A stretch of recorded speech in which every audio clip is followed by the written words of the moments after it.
This is House Planning Help episode 226. Hello, I'm Ben Adam Smith, and this is the podcast for you if you're interested in self-build, because I'm exploring what houses we should be building in the 21st century and trying to break down the major roadblocks that may get in our way. And coming up today, it's a solo session. Actually, I feel I owe myself this one. When you spent 6 years firstly dreaming and then planning and then moving on to actually constructing your new house, then I think you're well overdue to get excited about it. So I'm going to reflect on 10 things that I'm looking forward to about my new home. First though, more exciting news actually, we're holding our first workshop in London. Now this is something that I want to do more of. I enjoy meeting people, and I felt very much over the last couple of years that perhaps I've pulled back from that a bit. You just get stuck in your own world of building a house, and as you well know, I'm moving into that house in just a couple of weeks' time really. And so I've got more time on my hands, and I want this to be a regular thing. I want us to open up a couple of different themes. And how it started was I got in touch with my email subscribers and said, look, I'd like to do a workshop in central London. What theme do we go down? And we had a couple of choices on there and also an option to type in your own. And it surprised me in many ways that it was an eco workshop that people wanted. So that's what it's going to be. We'll be looking into ecological design and how you can build the most ecological house possible. And it's interesting as I reflect on my own house, because I think I could have taken it further. There are reasons why it didn't go any further, and no doubt we'll talk about this in the workshop. So it's going to be a workshop Friday, the 19th of October, all day long. We'll put on refreshments, and it's just going to be an opportunity to learn, but we also want to get interactive. It's not going to be a lecture thing where we just sit you there and talk at you for a whole day. No, this is going to be a chance to talk about our projects as well and just try and move you forwards.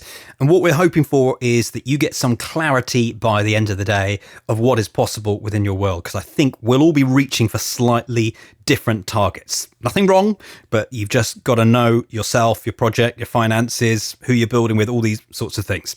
So it's going to be a good fun day. The other thing is that we will drill down on our self-build and have a bit of a brainstorming session, because everyone who comes, they all come at different stages and with different skills. So we'll be digging in. It's going to be an intimate affair. And as I mentioned, these will develop a little bit. If we find that we need to focus slightly off to one side, we'll get feedback from this. And then the next time we implement it, it will be better and better. So that is the plan. I hope you can make the first one. The first one is just super exciting, just to get that out and do it. houseplanninghelp.com/workshops. Obviously, if this has been and gone, there'll be others that will be lining up in the near future, and that address will still be valid. houseplanninghelp.com/workshops. So as I mentioned, it's a solo session today. Probably going to be a little shorter than we normally run, but that's fine, because I wanted to reflect on 10 things that I'm excited about as I prepare to move into my new home. Reflecting on this, as I mentioned, it's taken 6 years to get here. And as I drew up this list, it's quite a funny one actually, because there are things that maybe I feel I ought to put on this list that I'm not going to. I'm just trying to do this as honestly as I can. And other things that you may question, but I think we're all individual, aren't we? So let's just start this list. And this is one that you might well expect to be on there. I've tried to rank these in order of how important they are to me. So we'll start with the most important. I'm looking forward to the comfort that my home built to Passive House standard is going to afford. I hope that's in summer as much as winter. One of these things is you just have to move in, don't you, to find out for yourself. I don't think any passive houses struggle in the winter. It's the summer that it's all about making sure that you've got that cool house. When everyone else is sweltering, you should still be able to use all that insulation and have a lovely cool house. And you can get it modeled in PHPP. In fact, you'll have to do that, won't you, if you're building to Passive House standard, to find out what your overheating risk is. And I'm very happy that mine is at 0. So that should be good. But I won't say anything until I've moved in, lived through a couple of summers, and know that all is good. And that is the other thing, having visited lots of passive houses, I think it is a big step forward, but I'm hoping to see it from the other side, from having it all the time and then maybe going to buildings that aren't built so well, just to test it that way round. So that's my number one. But guess what number 2 is? You might have predicted that number 1, that would be on there somewhere. Number 2 is actually all about entertaining guests. So I'm early 40s and we've lived in very small houses, which is great. But a big downside of that is having people over to stay. And that's not only my parents and other family members.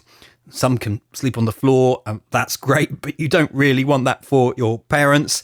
And actually, even the friends who might consider it an option to sleep on the floor, they now have kids. So you've got to accommodate all of them as well.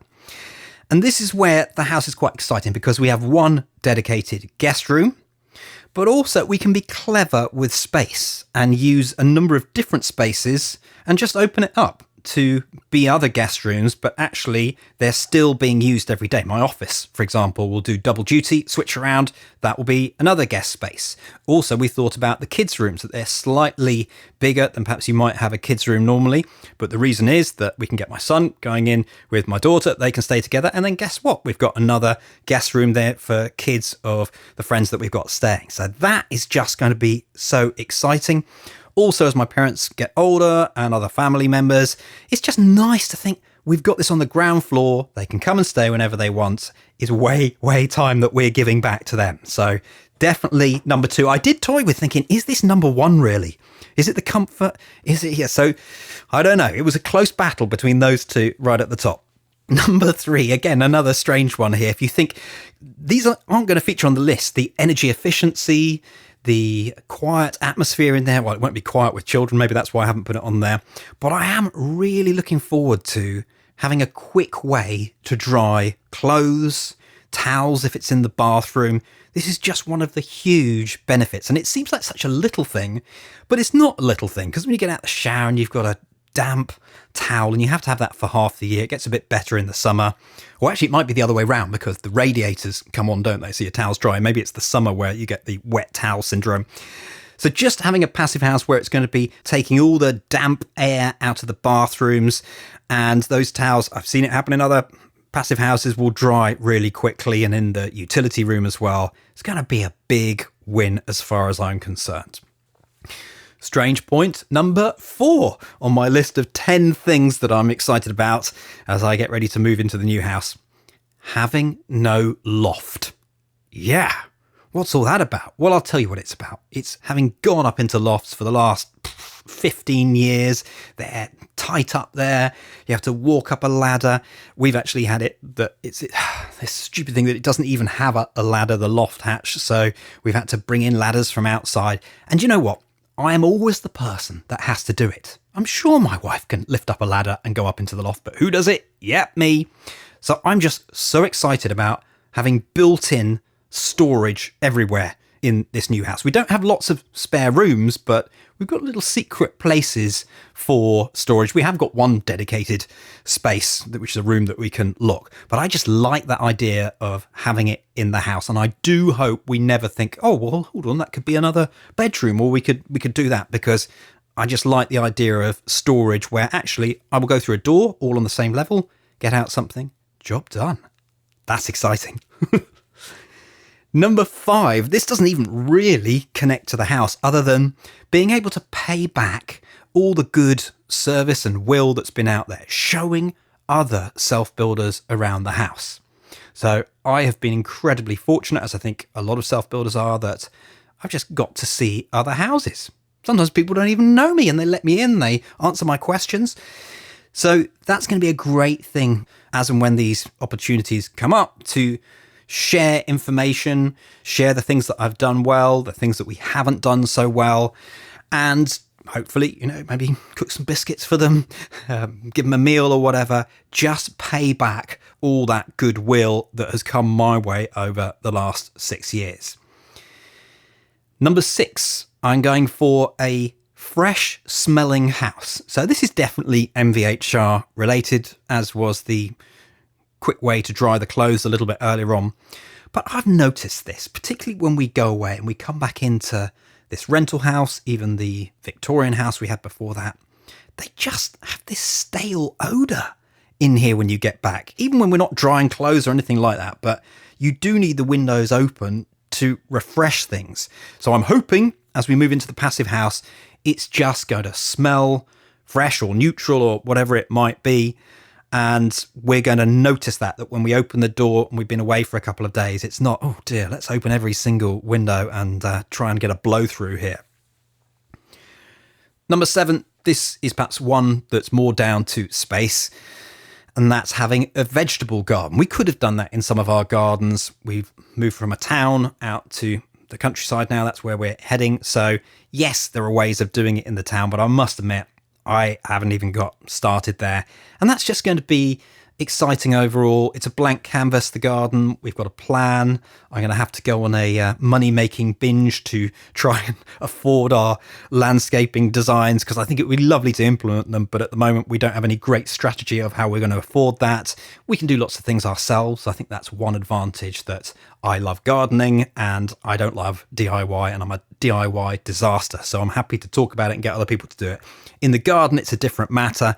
It would be nice to get some professionals on board, but I hope I'm learning at the same time so that I can do some of that stuff. And certainly my dad is just the vegetable expert, and whenever we see him, he's bringing things our way. So it'd be lovely to do something like that and to start growing some fruits, some vegetables that we can enjoy as well. Number 8, and this is to do with the scale of the house as well. I've mentioned that we've moved from a smaller house to a slightly bigger house. Well, one advantage you do get in a bigger house is that you can go to the other side of the house. This sounds silly, but I'm telling you, when you've got young kids and you're awake a lot of the night, or maybe someone's ill, it can work to just divide up as a team so that one team looks after the kids and the other gets some sleep, and then you can swap around. But that doesn't really work in a small house, because wherever you go, you can hear the noise. In our house, we can definitely, I'm hoping, get away from the noise on the other side of the house. And because the spare room is downstairs, that too is just a bit further along. So excited about that possibility. I'll maybe let you know if we use it. Might never do it, but it's there. And it's the same for work, really, that if I'm going to be working at the house, well, we can have kids, friends, whoever around at the other end of the house, and I can be getting on with my work in peace. Cracking through this list, number 9. Oh, is this really a podcast about building eco homes? Because on my list, one thing that I'm really looking forward to is a dishwasher. I know. Creature comforts. I've been in this rental property for a year and a half, and I have to say I found it really hard without a dishwasher. Sometimes just from a point of view of being able to continue cooking, because whenever I cook here, it creates mess, and then I need to wash up that mess to be able to have more space to continue cooking. And I think a little bit more space in this kitchen, yes, that's going to be great, but also stuff can go instantly into the dishwasher. We've done our best in making sure they're all AAA rated. I don't think everything was. We've tried as hard as we can for all of our units. Can't say I'm looking forward to the fridge or anything else like that, the washing machine, but the dishwasher, yes, that will be one of those living in the first world things. And finally, at number 10 on my list of things that I'm excited about is being able to look at my ancestors' property. Now, you may not know this story, but after a long land search, I actually ended up in a village where my family used to live. We're talking a fairly long time ago. And I knew this, but you can't set out saying, oh, I want to live there, because the land doesn't come up, and you can do some digging, do your best, but sometimes you really just got to follow where the opportunities go, and that's what we did. And then the double whammy here, which was just, what? The plot that we did end up buying actually has a view of the house that our ancestors had built. So this was a self-build project, possibly up to 100 years ago now, maybe not quite that long, it might be 80 years. And our house looks back at that. From one of the windows, you can look towards the house. And really, once you're in our house, you don't look at any houses at all. This is the incredible thing. So the one house that we do see, it's quite a long way away, but from the master bedroom, we can see my ancestor's house. And that will just bring a smile to my face, I think, every day, to know that something was at play there to get us this plot and to see this project through. So very excited and giving thanks and trying, as I mentioned earlier, to let others come and see the house. Now, I didn't put this in the title of today's podcast because it was all about the things I'm excited about. But there are 5 things I'm going to miss as well, possibly more. I was trying to draw a 10 things, but 10 things didn't come. I'm moving from the town into the countryside, and I'm also not doing a particularly ecological thing because I'm moving into a bigger house. And if you follow the whole story, in some ways it's due to the piece of land that I've bought, half an acre, and you can't just build a tiny little house on here unless you're prepared to lose money. In fact, we've built a substantially smaller house than there was planning permission for. So we've done a little bit there, and we've also made sure that we're going to use all of the space that we've built every day, which we're fairly confident about. So top of my list of what I'm going to miss is compact living. It's a double-edged sword, isn't it? Because yes, of course, I'm going to enjoy the extra space too. But that idea of everything being quite tiny, like a tiny house. We've never been under 50 square meters, but I think our first house was perhaps 60 square meters. And so nothing was wasted in terms of space. And certainly when it was just the two of us, my wife and me, it was absolutely fine. We didn't need any more space. I think with kids, you start to want a bit more, but now we've gone to the extravagance end. The other thing is, certainly in the UK, when you're in a town, you're able to walk everywhere. And I'm definitely going to miss that access to restaurants, coffee shops, going to the park.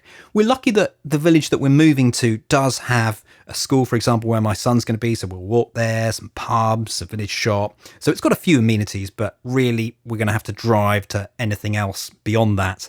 So yeah, being able to walk. Before, there was one stage where we had one car, and now we're back to 2 cars. And as I mentioned, doing more driving. So I'm definitely going to miss that. It feels like this is all the wrong way round. We should be downsizing. And I've said it all along. We did try and look for land in the town that would have helped all of this. It's just obviously more expensive, and everyone's trying to do it. They've already identified all the spaces that are in the towns. Being in a town, you don't have a big garden. I've talked about this on the plus list, that we're going to have a big garden, but actually having a small garden is a little blessing because you're not spending hours out there. And when you do spend half an hour or an hour, it feels like you've done something incredible out there. I enjoy gardening, but it's still nice to just bring everything back in seconds. Whereas I think having half an acre will be a different end of the spectrum. At least I'm not totally out of the loop of what that's going to be like. In my youth, I used to go and mow lawns to earn money and spent many a day walking backwards and forwards, and quite enjoyed it, actually. It's almost like a little meditation, walking backwards and forwards with a lawnmower. But again, that's not very ecological, is it? That you're going to need a lawnmower, and most of those are still petrol powered because you do need a bit of oomph. We've tried to, in our grand plan for what we'd like the garden to be like, actually reduce what is grass so that we've got wildflower meadow and, as I mentioned, vegetable garden. But there will still be lawn, and to begin with, it will be mainly lawn, I would think, because that's the easiest thing to maintain until you've developed the garden. So we're up to 3. I've given you 5 on my bonus things that I'm going to miss. Number 4, well, the jury's out a little bit on this one. High-speed internet. In the town, we have never had an issue. It's been very easy. You can go to silly speeds if you want to. Go out into the countryside, and I'm not even talking very far from the town, and then suddenly everyone's back to 3.5 megabytes download speed, which is scary when you consider you're dealing with big video files and things. I do not want to be on that. When we initially researched an internet provider, they were all saying the same things, that you have to start on this simple plan and then upgrade if you are able to upgrade. But again, with service providers, you'd think they'd know this. Can you tell us what speed we can get? No, we won't be able to know that. You have to get connected first, and then we'll be able to tell you whether you can get any faster. And they won't provide any guarantees whatsoever. Slightly scared about that aspect. We'll see how that one goes. But if I do end up on 3.5 megabytes, I'm going to cry. And that will definitely be talked about again in subsequent podcasts. And finally, things I'm going to miss actually is having a house that we're proud of, but not too precious of. We've got a lot of new things in the new house, as you might expect from a new build, and we're moving into a bigger house, so we do have a bit more furniture that we didn't have before. We've lived in this house with very beaten up old furniture, and that feels good sometimes. If you've got kids, you're not worried about them climbing on things, jumping off things. In the new house, I am very, very concerned that we're going to spend a lot of our time saying, oh, don't touch that, or don't sit down there, or don't do this. We're going to try our best. I think that one I will have to report back to you as well on how it goes, because I'm not 100% sure. So there we go, my list of things that we're excited about ahead of our imminent move. If you're in a similar position, actually, it'd be great to know in the show notes what you're excited about and whether it differs. Might be very similar stuff to me, but I would just be intrigued. So you can tap us up in our show notes today at houseplanninghelp.com/226. Take a look at my list again. You can also tweet me if you fancy at Ben Adam Smith and tell me, why have you got that on the list if you want to? Or, as I mentioned, head into the show notes and comment at the bottom there, houseplanninghelp.com/226. Normally, we conclude with a hub update, and I've decided not to do that today because with a little bit more time on my hands, I'm looking to take on more projects at Regen Media. There's no doubt about it that things took a backseat while I was in the middle of the self-build project, and it just sucks up all your time. And if you're not really on the ball, you can miss things. So now that we're in that better space, we want to help you promote what you're doing. I suppose it could also apply to you if you're someone who's built a house and you want a video about that. I often find that case studies are the most interesting things, or how-to videos are what people want to know about. So if you've created something great, don't just move on to the next project. Shout about what you've done. And this is exactly the kind of thing that I want to help you with as well. Low energy construction, getting the message further out. Maybe we can use our social media to give you a shout out as well. So get in touch. We'll put a link in the show notes as well. It doesn't have to be a case study. I was just giving that as an example, and I know they work well for businesses. But if you do have some video work, then drop us a line. We'll put the link into the show notes today for Regen Media. Next time, air leakage expert Paul Jennings is my guest. He's been on the podcast a couple of times before. We've made a documentary with him. We might have to tell you about that again next time. This time around, we're looking at different construction systems and how they stack up for air tightness. So I hope you can join me for that one. The House Planning Help podcast is produced by Regen Media, content that matters.